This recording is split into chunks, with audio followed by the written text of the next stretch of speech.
네, 오늘 함께 나눌 성경 말씀은 전도서 7장 29절 말씀과 8장 3절 말씀을 함께 보겠습니다. 네, 9장 3절이죠. 네, 죄송합니다. 네, 전도서 7장 29절과 9장 3절 말씀 저희가 함께 읽도록 하겠습니다. 구약성경 955면에 있습니다. 전도서 7장 29절 말씀과 전도서 9장 3절 말씀입니다. 함께 두 구절 말씀 한 마음으로 함께 읽어보도록 하겠습니다. 시작. 내가 깨달은 것은 오직 이것이라. 곧 하나님은 사람을 정직하게 지으셨으나 사람이 많은 꾀들을 낸 것이니라. 네, 9장 3절 말씀도 함께 읽어보겠습니다. 시작. 모든 사람의 결국은 일반이라.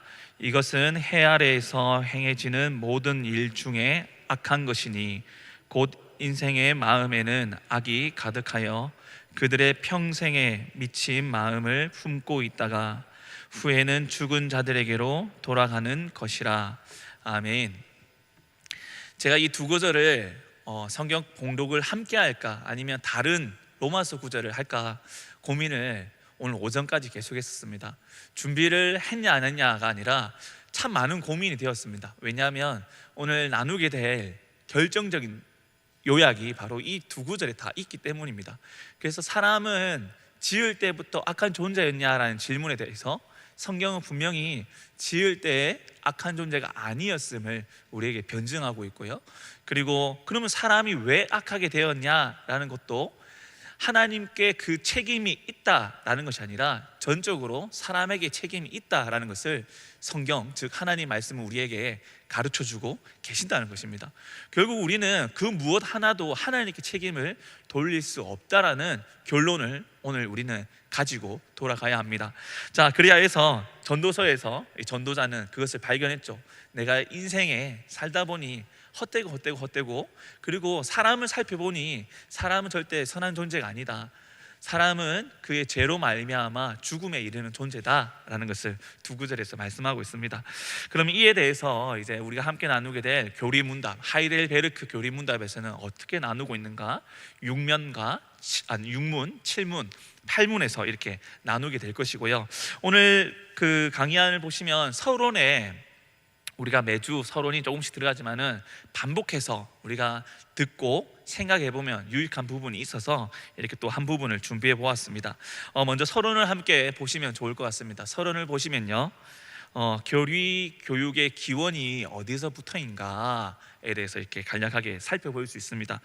하이델베르크 교리 문답만 말하는 것이 아니라 신앙 교육은 우리가 잘 알다시피 이스라엘 백성들을 통해서 시작이 되었습니다.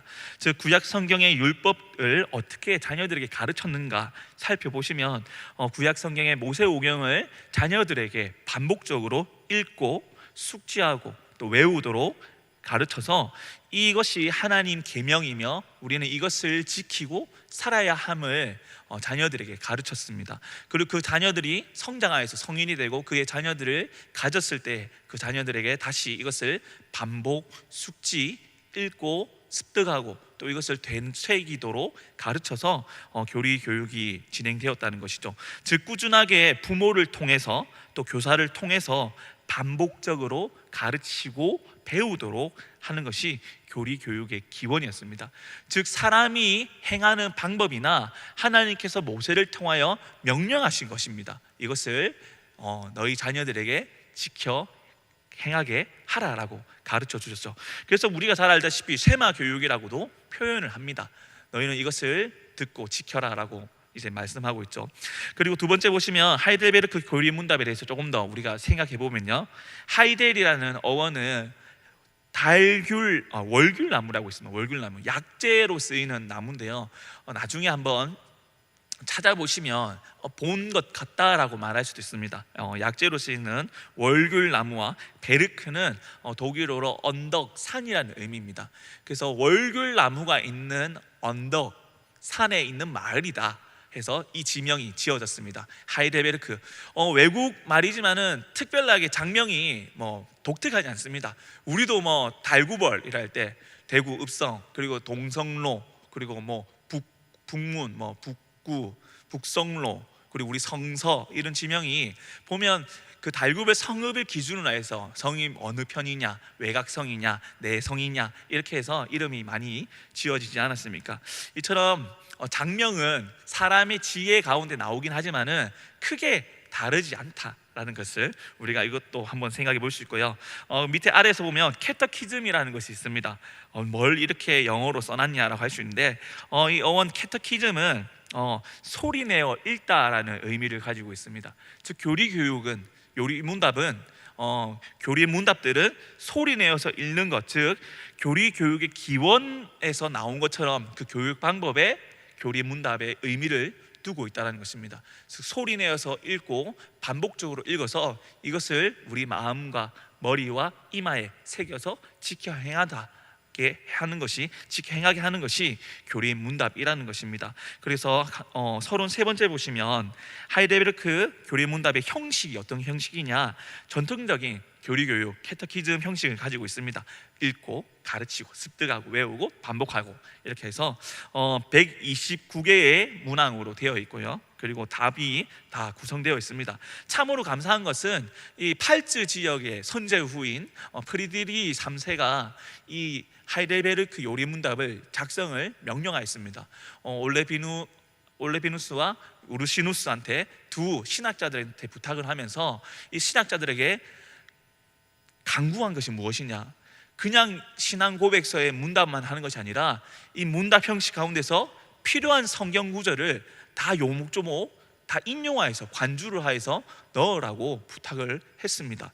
그 이유는 혹여나 이 교리 문답을 보면서 의문점이나 그리고 반론을 제기할 수 있는 상황이 생길 때에 하나님 말씀에 대해서 우리가 과연 사람이 어떻게 반문을 하고 불신을 할 수 있겠습니까? 즉 이 요리문답도 하나님께서 주신 우리의 하나님 계신 성경을 통하여서 우리가 가진 교훈이기 때문에, 교리이기 때문에 이것에 대한 반문도 허락할 수 없다. 그러니 성경 구절을 요목조목하여서 관주, 엮고 인용하도록 하라라고 해서 이제 강구한 것입니다. 그래서 하이델베르크 요리문답을 우리가 지금 좀 약식으로 좀 축약해서 번역문을 쓰지만은 원문 형식에서는 이 답에 대한 관주들이 다 요목조목 들어 있습니다. 그래서 이 도움을 우리가 어떻게 받을 수 있냐? 책을 구해서 읽어보는 방법이 있고요. 아니면 요즘에는 스마트폰에 어플리케이션이 다 만들어져 있습니다. 그래서 기독교 교리라는 이제 어플리케이션을 검색하시면 기독교 교리 1과 2가 나눠져 있는데 상관없습니다. 아무거나 하나 받으셔서 보시면 성경 관주들이 잘 나와 있고요. 그리고 책의 도움을 좀 받으시려면 성약 출판사에서 출간한 하이델베르크 요리 문답이라는 출판 서적이 있습니다. 제가 특별한 출판사를 공개하면서 언급하는 이유는 광고료를 받은 것이 아닙니다. 성약 출판사에서 이 하이델베르크 요리 문답을 우리나라에 좀 시발점으로 번역을 했던 출판사입니다. 그래서 그 책이 좀 기준이 세워져 있고요. 그리고 이 책을 보시면 우르시누스와 그리고 올레비아누스가 기록한 그 그 독일어, 라틴어 성경에서 성경 인용을 그대로 번역을 해서 넣어놨습니다. 그렇기 때문에 요목조목 이 답에 대한 구절이 어느 구절이고 왜 이 구절이 그에 대한 답이 되는지를 잘 살펴볼 수 있는 게 이 서적이기 때문에 제가 한 권 추천을 드리고 있습니다. 그래서 교리문답 교육은 어린이들이 또 청소년들이 성경과 교회 교육을 바르게 습득할 수 있도록 형성이 되어 있고요. 그리고 성인이 되어서 이 교리 교육을 받은 이후에 장성한 어른이 되면 이단과 참된 교회에 대해서 분별함이 생길 것이고, 또 참된 신앙 가운데서 하나님을 참되게 섬길 수 있기 때문에 교리 교육을 대대로 이어갈 수 있도록 권면을 하고 있습니다. 이래서 개혁주의 교회에서, 즉 개혁교회, 보수교회에서는 신앙교육을 하되 교리교육을 하고 있고요. 그리고 교리교육은 전통적으로 오전 예배 드린 후 오후 예배 때에 이 교리 교육을 하게 되어 있습니다. 그래서 우리 교회를 보시면 장로교 교회, 개혁주의 교회로서 아주 그 전통을 잘 지키고 있다라는 것도 하나의 도움으로 얻을 수 있습니다. 자, 이제 우리가 함께 나눌 6문부터 7문, 8문을 나누고자 합니다. 자, 강의안을 보시면 두 번째 문답이 기록이 되어 있죠. 6문입니다. 참조로 밑에 제일 아래줄 보시면 본 강의안에서 사용된 하이델베르크 요리문답은 성약 출판사에서 번역한 하이델베르크 요리문답의 번역본을 사용하고 있습니다. 그래서 다른 책들과 비교해보면 조금은 어휘적인 차이가 있지만은 뜻은 동일하니 오해 마시고 참조해서 보시길 바랍니다. 자, 6문입니다. 6문에 그러면 하나님께서는 사람을 그렇게 악하고 패역한 상태로 창조하셨습니까? 라는 질문을 하고 있습니다. 자, 이게 말 그대로 하나님이 우리 사람을 악한 존재로 만드셨습니까? 라는 질문 그리고 의문점을 갖게 된다는 것입니다. 그러면 이에 대한 답이 어떻게 되어 있는지 한번 보시면요, 아닙니다.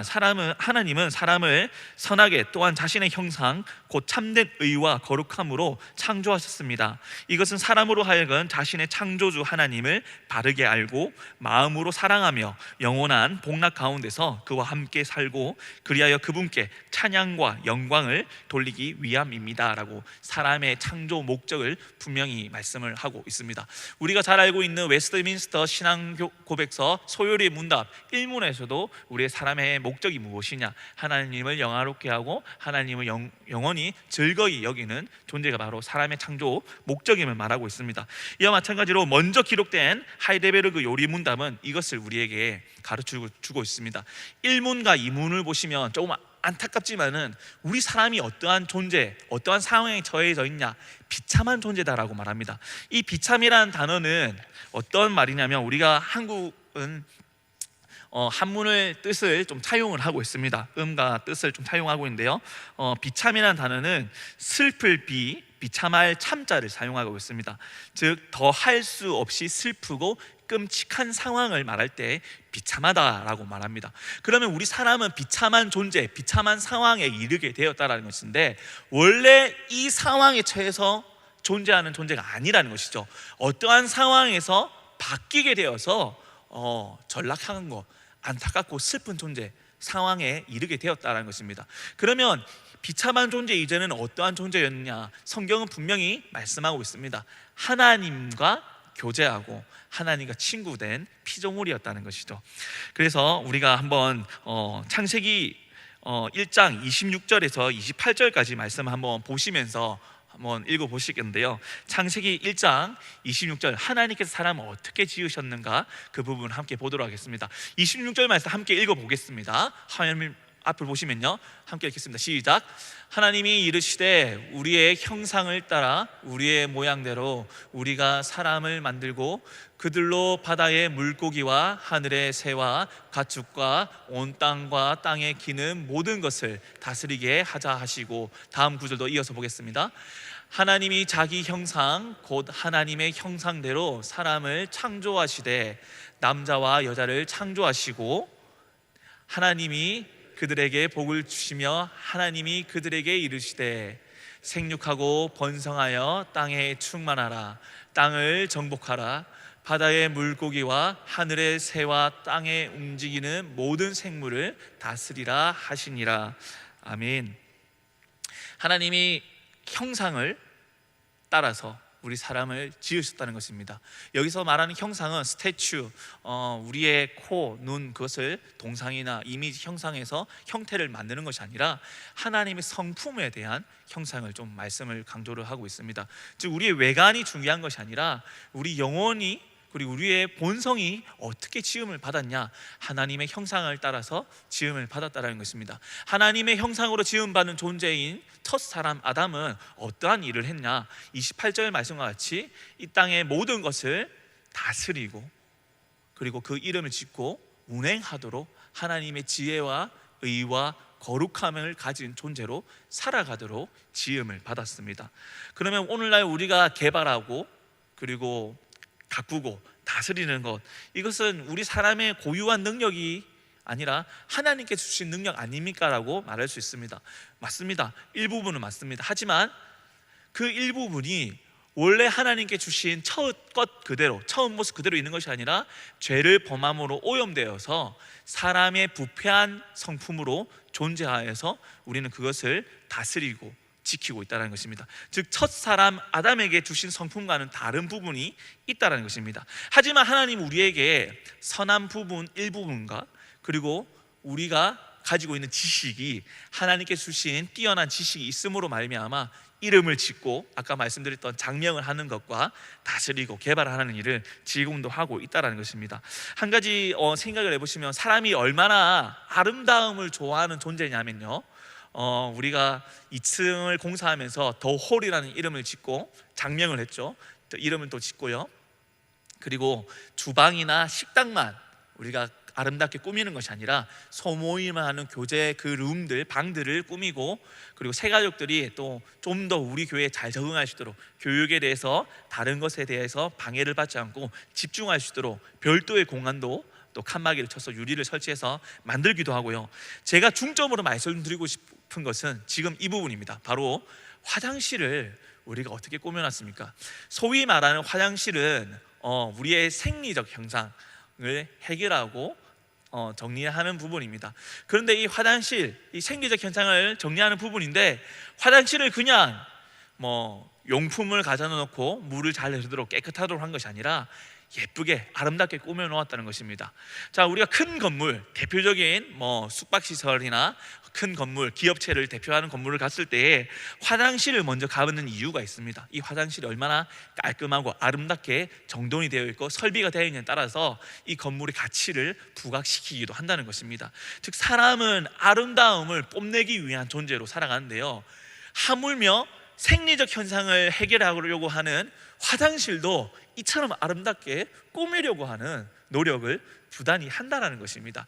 우리 각 가정의 화장실 사진 찍어서 올려보라고 하면 못 찍을 가정들도 많습니다. 저도 저희 집 화장실을 사진 찍어서 올려라면 못 올릴 것 같습니다. 하지만 이 공간을 깨끗하게 정리정돈하려고 부단한 노력을 하고 있지 않습니까?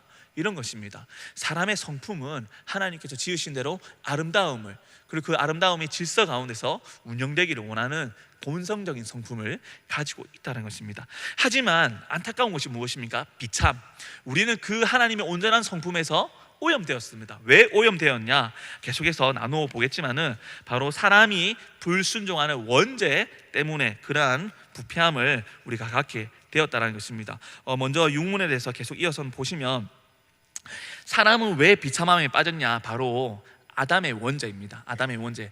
여기서 말하는 원죄는 무엇입니까? 창세기 3장을 한번 보도록 하겠습니다. 성경 구절 보시면 창세기 3장에 대한 말씀인데요, 앞에 화면을 보시면 우리 또 함께 한번 보도록 하겠습니다. 함께 1절 말씀 읽을까요? 시작. 그런데 뱀은 여호와 하나님이 지으신 들짐승 중에 가장 강교하니라.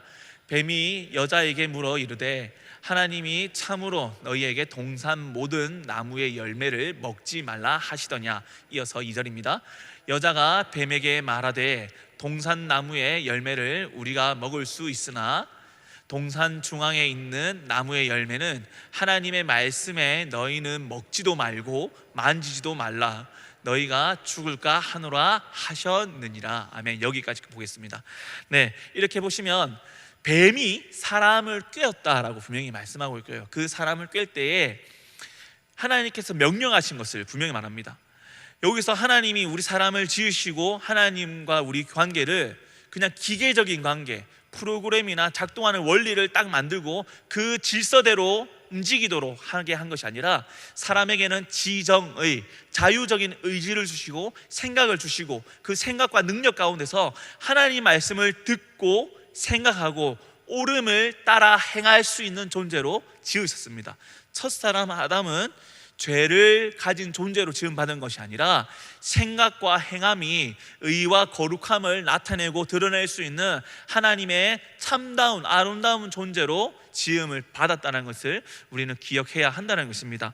그런데 이 아담에게 도전, 시험이 왔습니다. 바로 아담과 하와에게 이 뱀이 동산 나무의 실과를 통하여서 동산 중앙에 있는 선악을 알게 하는 나무 실과를 유혹하여서 너희가 이 열매를 먹으면 하나님처럼 될 거야 라고 말을 하고 있다는 것이죠. 자, 4절 말씀 함께 보도록 하겠습니다. 창세기 3장 4절 말씀을 보시면 제가 읽어드리겠습니다. 뱀이 여자에게 이르되 너희가 결코 죽지 아니하리라.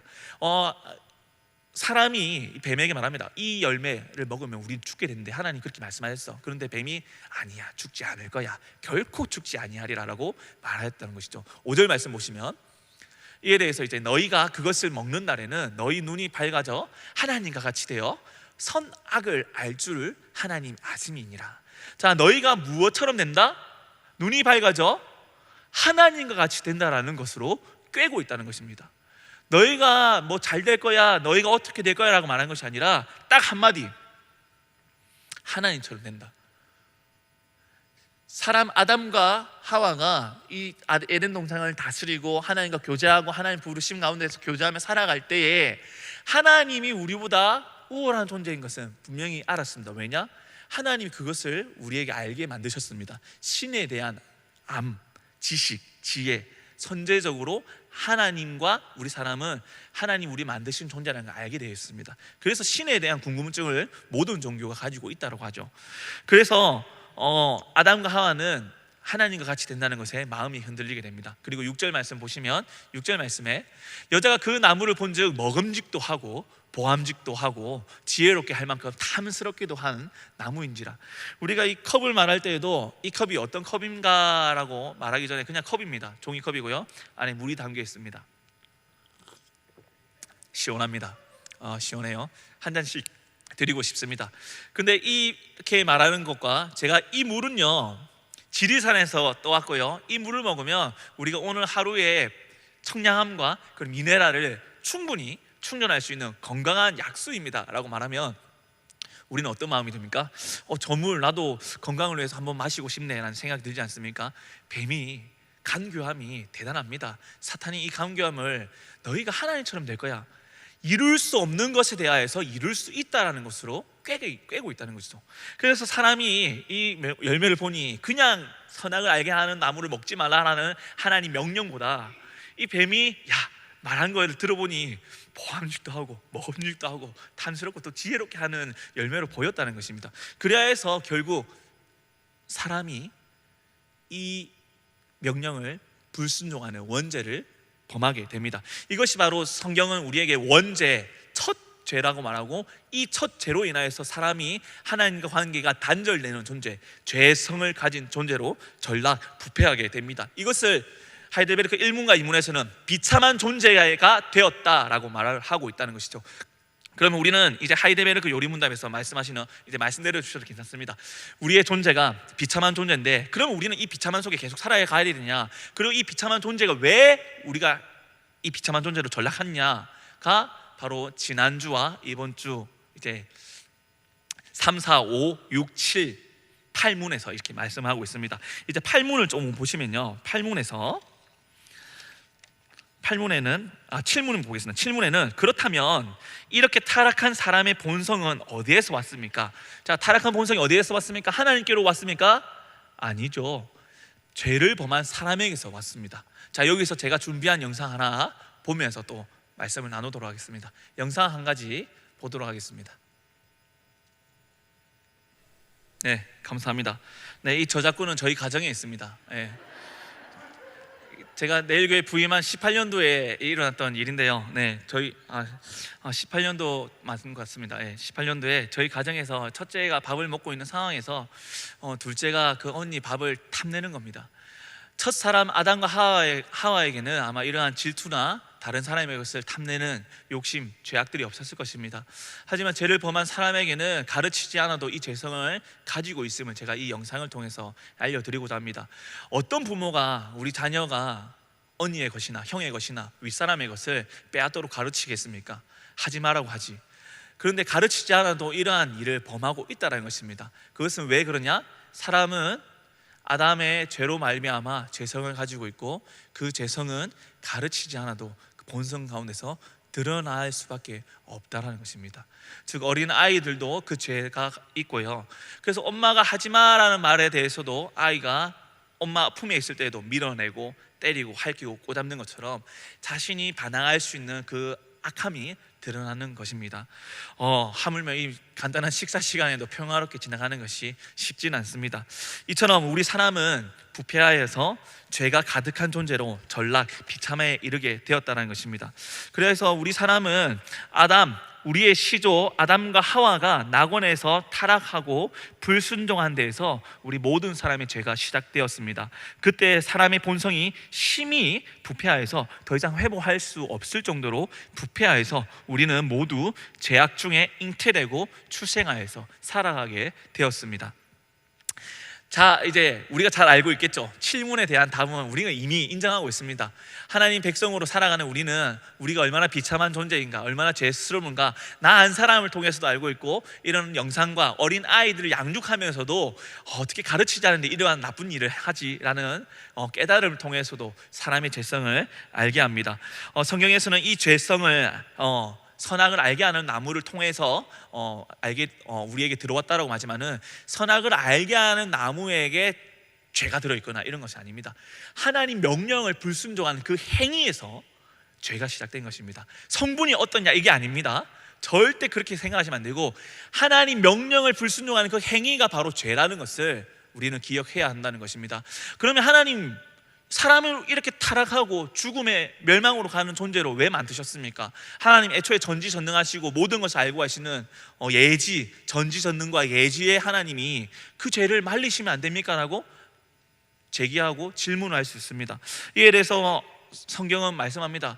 하나님은 우리에게 자유의지를 주셨고, 하나님은 인격적인 존재라는 것입니다. 지정의, 앞서 말씀드린 것처럼 하나님은 우리 사람을 만드실 때에 스스로 깨닫고 알게 하고, 또 그 감정 가운데서 그것을 판단하여서 의지적으로 그 옳은 일을 행하도록 만드셨습니다. 그래서 하나님과 관계 가운데 하나님 명령을 지켜 행하는 존재로 지으셨다는 것이죠.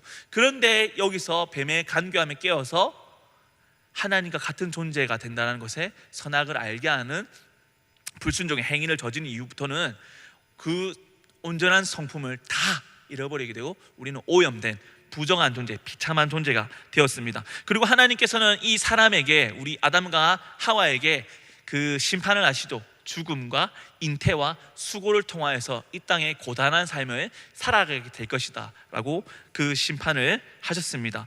그래서 죽지 아니하리라가 진짜 죽는다라는 존재가 맞다라는 것을 증명하는 한 계기가 되기도 하였습니다.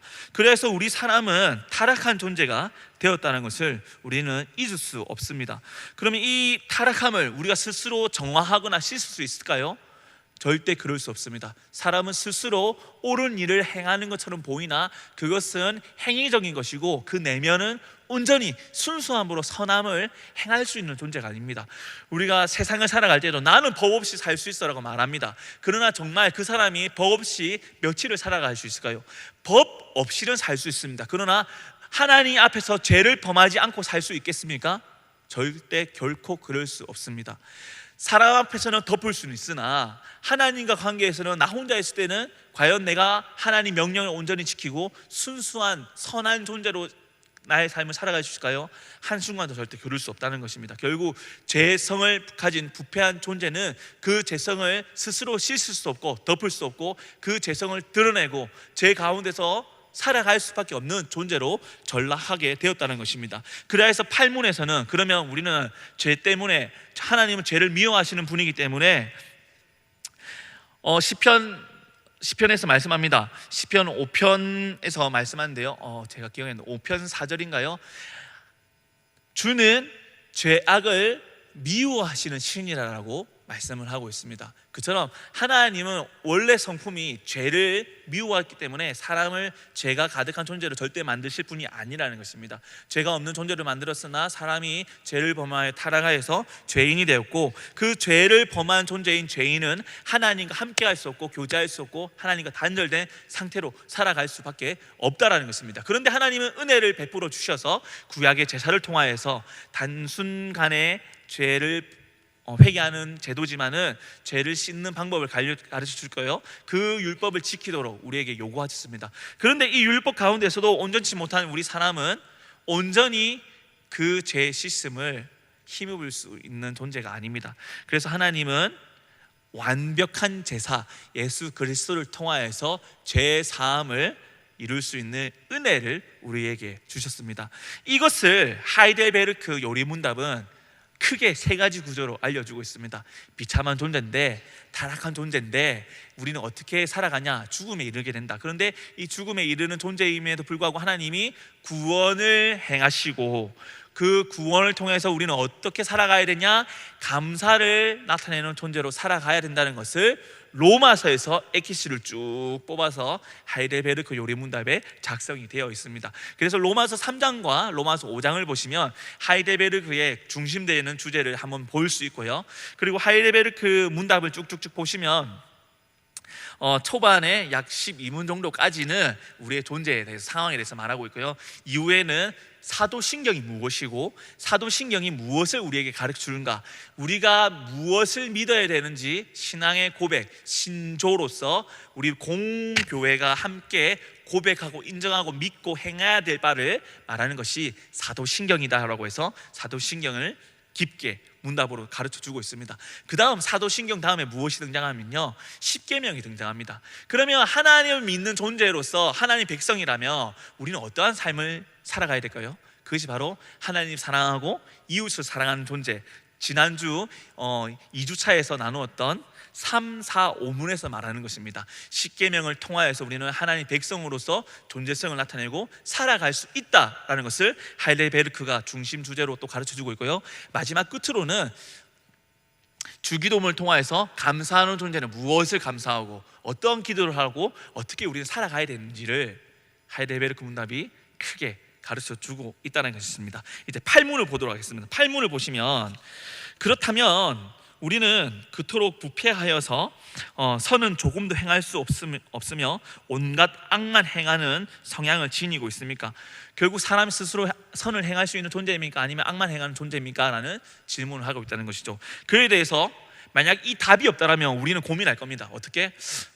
나는 법 없이도 살 수 있고 나는 착한 일을 행합니다. 교회 올 때에도 하나님 앞에 정리정돈된 마음과 또 함께 어려운 사람들이 있다면 함께 카풀을 해서 차량을 함께 동승하여서 교회에 오기도 하고 또 몸이 불편한 분들을 섬기면서 주중에도 그러한 삶을 살아가고 있습니다 라는 나의 삶을 되돌아보면서 선함이 있어 라고 할 수 있겠지만은, 성경은 절대 그것이 너에게서 나오는 선이다, 그것이 온전한 선이다라고 말씀하지 않습니다. 성경은 분명히 우리 사람은 스스로 선함을 행할 수 없는 존재고, 우리에게 나타나는 선함은 오직 하나님 통하여서 성신, 즉 성령을 통하여서 거듭나지 않으면 절대 선함이 나타날 수 없다라고 말합니다. 즉 법과 윤리와 도덕적인 행위가 나타나는 선은 선이 아닙니다.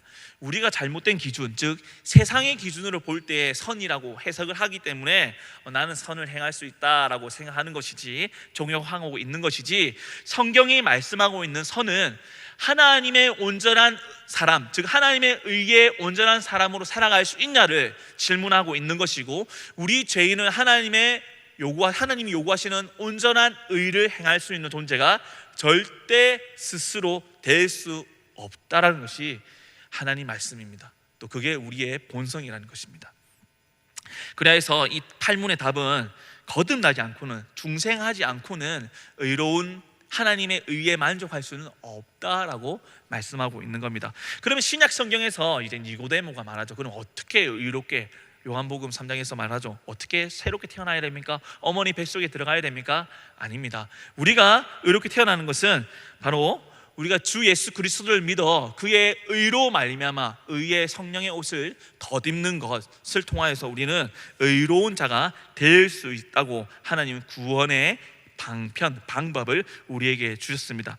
즉 바울이 고백하였던 것처럼 빌립보서 말씀과 골로새서에도 볼 수 있다시피 우리는 하나님의 의로운 존재로, 거룩한 존재를, 지식을 가진 거룩한 존재로 지음받았고, 이제는 우리가 성령을 통하여서 그 옷을 덧입어야 한다라고 말하고 있고요. 거듭난 자는, 중생함으로 말미암아 새롭게 태어난 자는 그리스도로 말미암아 우리가 하나님께서 요구하시는 의로운 일을 행할 수 있다라고 가르쳐 주고 있습니다. 결국 나의 능력으로 의에 이르는 것이 아니라 선함을 나타낼 수 있는 것이 아니라 예수 그리스도 하나님 외에는 우리가 다시는 의로운 일, 하나님을 만족하는 일을 행할 수 없다라는 것이 8문의 이제 요약이라는 것입니다. 그래서 오늘 나누었던 6문, 7문, 8문에서는 우리 존재는 처음 지음 받을 때는 선한 존재였으나 우리가 죄를 범함으로 아담의 원죄를 통하여서 불순종으로 말미암아 죄성으로 비참함, 타락하게 되었고, 그러면 그 타락 이후에 우리는 하나님을 만족시킬 수 있는 의로움을 행할 수 있습니까? 절대 행할 수 없습니다. 오직 예수 그리스도로 말미암아 하나님이 요구하시는 의를 행할 수 있는 존재가 되었습니다. 즉 하나님을 교제하려면, 하나님 나라에 가려면 예수 그리스도를 의지하지 않고는 절대 들어갈 수 없는 존재가 되었음을 하이델베르크 요리문답 초반부에서는 가르쳐 주고 있다는 것입니다. 사랑하는 성도 여러분들, 우리는 이렇게 요리문답을 하면서 우리가 기존 알고 있던 것들을 조금 더 뼈대를 튼튼하게 세워나갈 수 있습니다. 그리고 이 토대를 세워나가면서 우리가 하고 외치고 있는 사도신경, 그리고 십계명, 주기도문을 통해서 하이델베르크는 우리 삶에서 이 말씀을 더욱더 풍성히 세워나갈 수 있는 좋은 교리문답이라는 거 기억하시고, 다가오는 다음 주 계속돼 이어지는 오후 예배 때에도 교리문답을 통해서 우리의 믿음의 뼈대를 튼튼히 세워나가는 우리 귀한 성도님 되기를 예수님 이름으로 소망합니다.